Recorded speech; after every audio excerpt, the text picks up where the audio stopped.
Thank you for being here. I want to say I'm grateful people are tuning in, watching the videos. I have turned my channel and have started dedicating it to ending homelessness.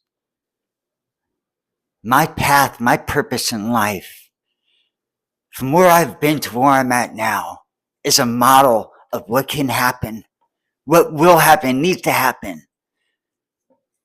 Homelessness, drug addiction, mental illness has all been a racket in a sense. All these non-for-profits, they mean well, some mean well, and some monetize. You know, I don't believe in that. I don't believe that you should monetize misery. I don't. That's why it's important that you please like, share, subscribe, spread this out to as many people as possible. Because my vision, my path, my purpose, it will end homelessness, but it takes help. I need help here, guys. My vision is so big that I can't just go out and start a GoFundMe and lay out my game plan because unfortunately the NGOs, all these other companies, they would love to come in or just copy it and paste it and monetize it. They wouldn't do it all at once. What they would do, guys, I'm telling you, little bit by little bit, they find a way to max out compensation for this, that, da, da, da, yada, yada. They would find a way to piecemeal it, drag along something like I'm passionate about this, guys. I want you to think about this, guys. NGOs, they might end homelessness. It might take 20 years for them to do it the way that I have planned out my plans, my vision. It would take them 20 years. Why? Because they need to make money along the way.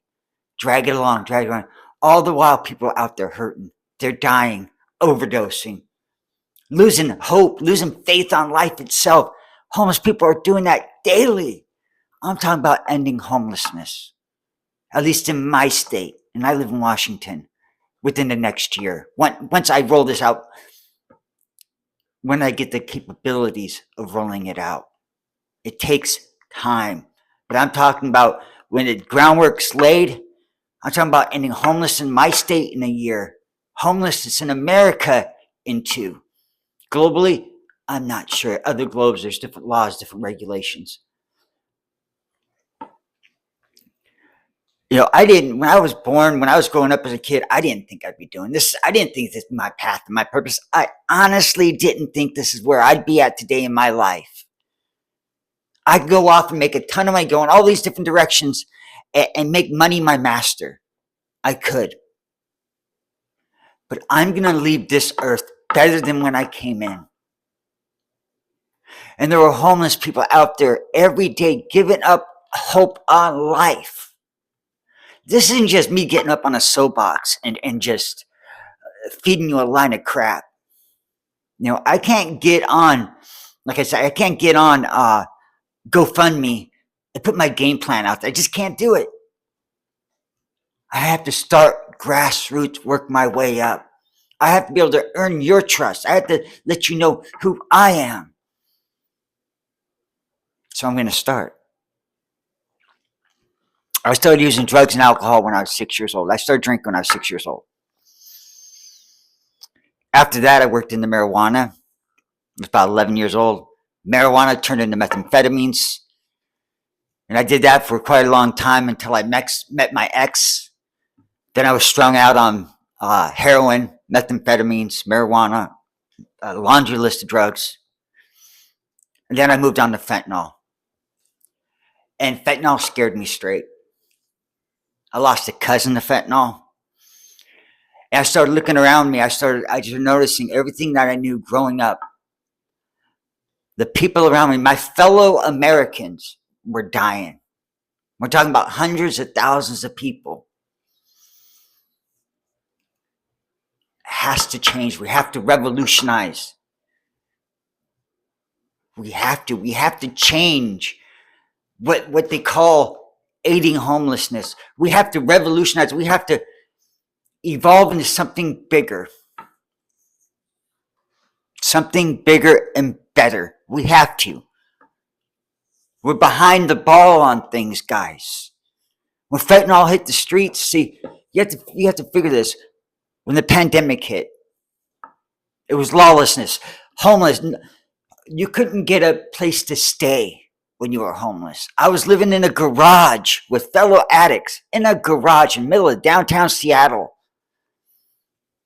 It was like the Wild Wild West. And luckily, shelters started opening, and I was able to get into a shelter. But I did drugs and alcohol for 30 years of my life. I'm 45 years old. I did drugs and alcohol for over 30 years of my life. Hard drugs. I haven't drank in 4 years. I haven't done drugs of any sort in 4 years. I have years under my belt.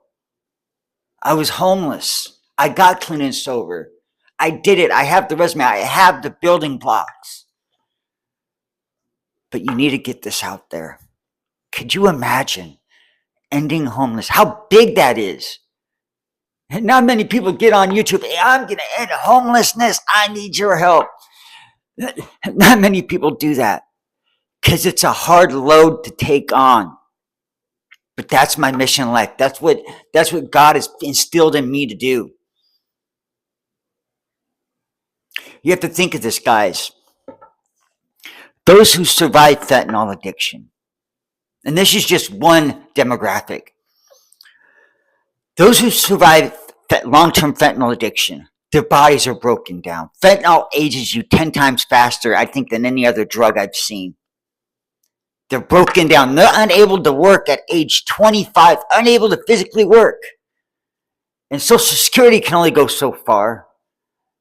And then they're left on their own.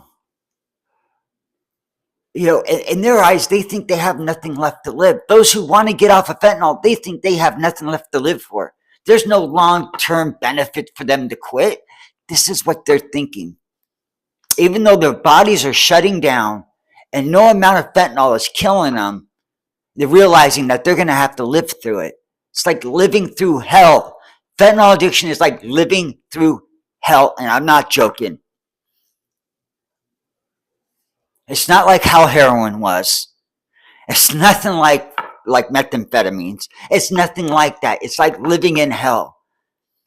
And with the borders being closed down, less fentanyl getting through the border, all of these things, they're going to be forced to get clean and sober. And they're going to need a plan. They're going to need some place to go. They're going to need some long-term help.